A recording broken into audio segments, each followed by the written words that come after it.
Assalamualaikum warahmatullahi wabarakatuh. Salam pergerakan. Halo sahabat-sahabati semuanya. Jumpa lagi di channel YouTube Sahabat PMI.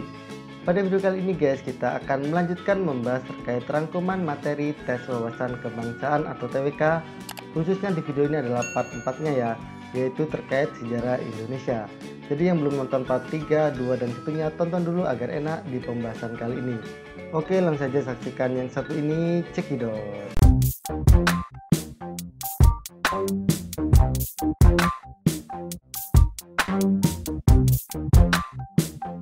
Kita mulai yang pertama dengan membahas organisasi pergerakan nasional. Adapun yang pertama ada organisasi Budi Utomo, didirikan oleh Wahidin Sudirohusodo. Kemudian yang kedua ada Serikat Dagang Islam, didirikan Haji Samanhudi. Kemudian yang ketiga Sarekat Islam, didirikan Hos Cokro Aminoto. Kemudian yang keempat ada Indesi Parjik. Di sini ada Surwadi Suryaningrat, ada Danu Dirja Setiabudi, dan yang ketiga Cipto Mangunkusumo. Kemudian yang kelima ada Perhimpunan Indonesia, didirikan oleh Muhammad Hatta. Kemudian yang keenam ada Organisasi Partai Nasional Indonesia yang didirikan oleh Insinyur Soekarno, dan yang ketujuh ada Parindra yang didirikan oleh Sutomo. Kemudian Kongres Pemuda. Di sini Kongres Pemuda 1 dilaksanakan pada tanggal 30 April sampai dengan 2 Mei tahun 1926, yang mana diketuai oleh Muhammad Tabrani dan berlangsung tempatnya di Gedung Look Orientis Jakarta, yang mengusulkan agar semua perkumpulan pemuda bersatu dalam organisasi pemuda Indonesia, baik secara fusi maupun federasi. Selanjutnya Kongres Pemuda 2 yang berlangsung pada tanggal 27 sampai dengan 28 Oktober 1928 dengan ketuanya Sugondo Joyo Puspito, yang berlangsung di tempat Gedung Katolik Jongelingenbon di hari yang pertama dan Gedung Osjava di hari yang kedua. Adapun untuk hasilnya, yang pertama Trilogi Pemuda, yaitu Satu Nusa, Satu Bangsa, Satu Bahasa, Bahasa Indonesia. Kemudian ditetapkan Indonesia Raya ciptaan Wage Rudolf Supratman sebagai lagu kebangsaan. Selanjutnya terkait Sumpah Pemuda. Adapun isinya, yang pertama, kami putra dan putri Indonesia mengaku bertumpah darah yang satu tanah air Indonesia. Yang kedua, kami putra dan putri Indonesia mengaku berbangsa yang satu bangsa Indonesia. Kemudian yang ketiga, kami putra dan putri Indonesia menjunjung bahasa persatuan bahasa Indonesia. Kemudian BPUPKI, kepanjangan dari Badan Penyelidik Usaha Persiapan Kemerdekaan Indonesia. Dalam bahasa Jepang dikenal Dokuritsu Junbei Sakai, yang resmi dibentuk pada tanggal 29 April tahun 1945, yang mana ini bertepatan dengan HUT Kaisar Hirohito. Kemudian usulan dibentuk 1 Maret 1945 oleh Jenderal Kumakichi Harada, yang mana diketuai oleh Rajiman Widyodiningrat, kemudian wakilnya Raden Panji Suroso dan Ichibangase Yoshio dari Jepang, beranggotakan 67 orang. Tujuannya menyelidiki persiapan kemerdekaan. Diberi janji merdeka oleh Perdana Menteri Jepang Koiso pada 7 September 1944 setelah kemenangan Perang Asia Timur Raya.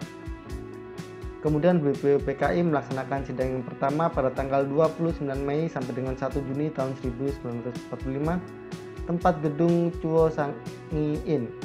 Bahasannya bentuk filsafat dan dasar negara. Masa resesnya, subjeknya panitia 9. Bahasan menggodok berbagai masukan dari konsep-konsep sebelumnya.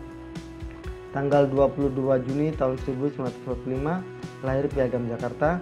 Tanggal 10 Juli 1945 penyerahan rancangan sementara. Kemudian sidang kedua pada tanggal 10 sampai dengan 14 Juli tahun 1945. Bahasan NKRI Undang-Undang Dasar 1945, yang mana 11 Juli 1945 membuat panitia kecil yang berisikan 7 orang khusus merancang isi dari Undang-Undang Dasar. Kemudian tanggal 14 Juli 1945 sidang pleno BPUPKI menerima laporan panitia perancang Undang-Undang Dasar. Selanjutnya BPUPKI dibubarkan pada tanggal 7 Agustus 1945. Kemudian panitia kecil tadi berisikan 7 orang ya.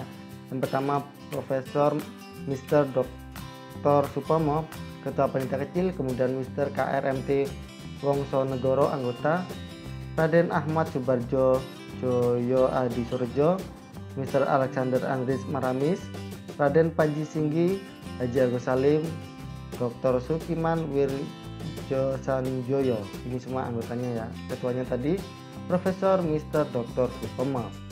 Kemudian PPKI, kepanjangan dari Panitia Persiapan Kemerdekaan Indonesia. Bahasa Jepangnya Dokuritsu Junbei Inkai, tanggal 7 Agustus 1945. Jadi tanggal berdirinya PPKI itu tanggal dibubarkannya BPUPKI, jadi 7 Agustus 1945. Ketuanya Insinyur Soekarno, beranggotakan 21 orang. Tugas melanjutkan hasil kerja BPUPKI. Lalu tanggal 9 Agustus 1945, Soekarno-Hatta dan Rajuman berletak di Ho Chi Minh, Vietnam, bertemu dengan Jenderal Terauchi. Di sini mendapatkan janji kemerdekaan 24 Agustus 1945. Kemudian peristiwa lain, 6 Agustus 1945, bom atom Hiroshima, yakni Little Boy. Kemudian 9 Agustus 1945, bom atom Nagasaki, Fat Man. Tanggal 14 dan 15 Agustus, kurang lebih ini, Jepang menyerah kepada sekutu.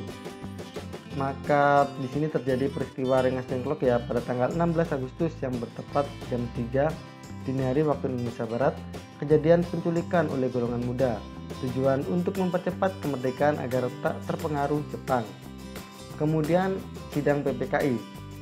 Yang pertama bersidang pada tanggal 18 Agustus 1945. Hasil penetapan Undang-Undang Dasar 1945 termasuk Pancasila. 2. Penetapan Presiden dan Wakil Presiden. Yang ketiga penetapan Komite Nasional.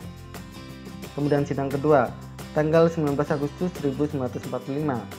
Hasilnya yang pertama penetapan 12 kementerian, yang kedua penetapan 8 provinsi. Kemudian sidang ketiga 22 Agustus 1945. Hasilnya pembentukan KNIP, yang kedua membentuk Partai Nasional Indonesia, yang ketiga pembentukan Badan Keamanan Rakyat. Kemudian pembahasan yang lain-lainnya. Di sini ada aparatur sipil negara, dasar hukum Undang-Undang Nomor 5 Tahun 2014, terdiri dari PNS dan P3K, jabatan administrasi fungsional pimpinan tinggi. Administrasi di sini ada administrator, pengawas dan pelaksana. Kemudian fungsional ada fungsional keahlian dan fungsional keterampilan. Kemudian pimpinan tinggi di sini ada utama, madya dan utama. Adapun untuk fungsi pimpinan tinggi yang A pelaksana kebijakan publik, B pelayanan publik, dan C perekat dan pemersatu bangsa. Selanjutnya terkait asas-asas ASN. Di sini ada kepastian hukum, profesionalitas, proporsionalitas, keterpaduan, delegasi, netralitas, akuntabilitas, efektif dan efisien, keterbukaan, non-diskriminatif, persatuan dan kesatuan, keadilan dan kesetaraan, kemudian ada kesejahteraan. Kemudian prinsip ASN. Yang pertama nilai dasar, kemudian kode etik dan kode perilaku, komitmen, integritas, moral, dan tanggung jawab pada pelayanan publik, kemudian kompetensi yang diperlukan sesuai dengan bidang tugas, kemudian yang E kualifikasi akademik, F jaminan perlindungan hukum dalam melaksanakan tugas, dan yang G profesionalitas jabatan. Kemudian asas hukum internasional. Di sini ada yang pertama equality, yaitu berkedudukan sama. Kemudian yang kedua courtesy, saling menghormati. Yang ketiga reciprocity, yaitu pembalasan setimpal. Kemudian yang keempat pacta sunt servanda, yang telah dibuat harus ditaati. Lalu yang kelima rebus sic stantibus, yaitu digunakan untuk perubahan manusia. Kemudian yang pertama ada letter of credence atau LC, surat keterangan kepala negara mengangkat seseorang sebagai duta dan ditujukan kepada kepala negara asing. Yang kedua ada letter of recall, yaitu surat pemanggilan kembali dari tugas atau pemecatan. Kemudian tahapan perjanjian internasional, yaitu Konvensi Wina tahun 1961. Di sini yang pertama perundingan atau negotiation.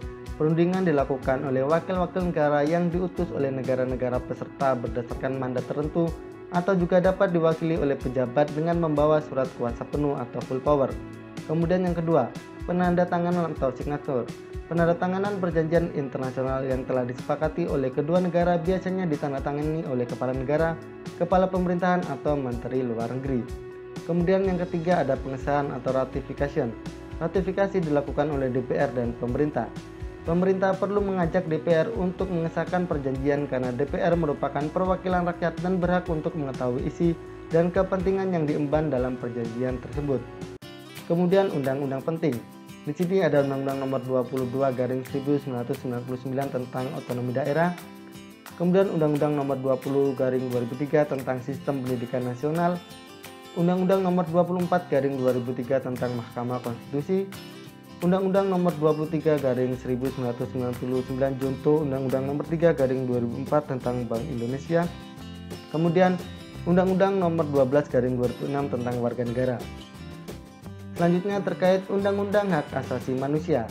Di sini Undang-Undang Nomor 39 Garing 1999 tentang Hak Asasi Manusia, Undang-Undang Nomor 26 Garing 2000 tentang Pengadilan HAM, Undang-Undang Nomor 7 Tahun 1984 tentang Diskriminasi terhadap Wanita, Undang-Undang Nomor 23 Garing 2002 tentang Perlindungan Anak, Undang-Undang Nomor 29 Garing 1999 tentang Ratifikasi Konvensi Diskriminasi Rasial, kemudian Undang-Undang Nomor 11 Garing 2005 tentang Ratifikasi Konvenan Hak Ekonomi Sosial Budaya, dan ada Undang-Undang Nomor 12 Garing 2005 tentang Ratifikasi Konvenan Hak Sipil dan Politik. Kemudian 3 gerakan Mikhail Gorbachev. Yang pertama ada Glasnost yaitu openness, kemudian yang kedua perestroika atau restructuring, yang ketiga demokratisasi yaitu demokratisation.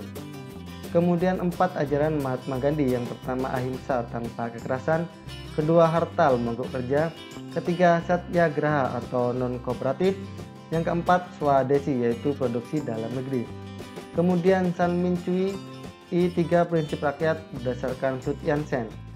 Yang pertama di sini Minzu yaitu nasionalisme, Min Kuan yaitu demokrasi, dan yang ketiga Min Seng yaitu sosialisme. Selanjutnya for freedom of Roosevelt yaitu 4 kebebasan menurut Roosevelt. Yang pertama freedom of speech yaitu kebebasan berbicara, yang kedua freedom of worship kebebasan beribadah, yang ketiga freedom from fear yaitu kebebasan dari rasa takut, jadi tidak takut ya. Kemudian yang keempat freedom from want yaitu kebebasan dari tidak melarat, jadi kita bebas untuk tidak melarat ya. Bagaimana sahabat-sahabat di semua, itu tadi adalah rangkuman materi tentang tes wawasan kebangsaan atau TWK di part 4-nya terkait sejarah Indonesia. Semoga dari materi tadi kalian bisa mencernanya dengan lebih mudah. Apabila ada pertanyaan atau ada yang ingin ditanyakan, jangan sungkan-sungkan, langsung saja tanyakan di kolom komentar di bawah ini. Dan apabila menurut kalian video ini bermanfaat, jangan lupa untuk like, komen, dan share video ini ke teman-teman kalian semuanya. Oke, cukup sekian yang dapat kami sampaikan, kurang lebihnya kami mohon maaf. Wassalamualaikum warahmatullahi wabarakatuh. Salam pergerakan.